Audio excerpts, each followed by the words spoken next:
Hi, my name is Rushil. I go to Los Altos High School, and this is my project. It's a smartwatch.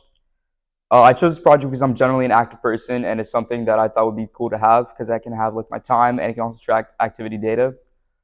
So in my milestone one, I created a stopwatch, which is kind of simple. It has one function, which is starting, and then you can stop it.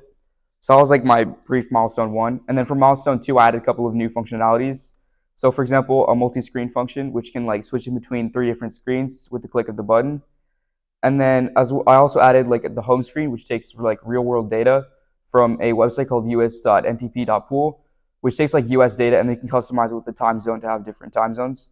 So with that, I can have like the date, the like the weekday and the time. And then I also finally added so I added like a TV remote within the thing because it has an IR sensor. So with like if you press the button, it sends out an IR signal, which is like multiple different codes for the TV to like turn off any Samsung TV.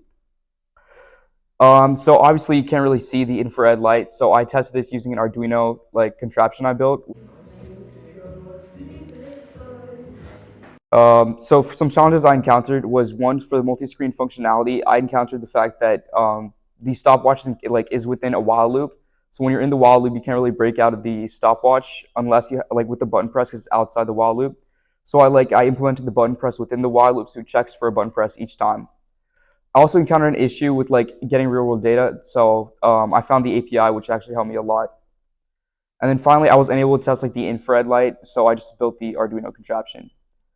In the future, I want to add a couple of stuff. So most notably, like a step counter, which is like using Angular like data to detect a step, as well as a GPS component, which would allow me to like track activity data, so like speed and distance. All right, thank you.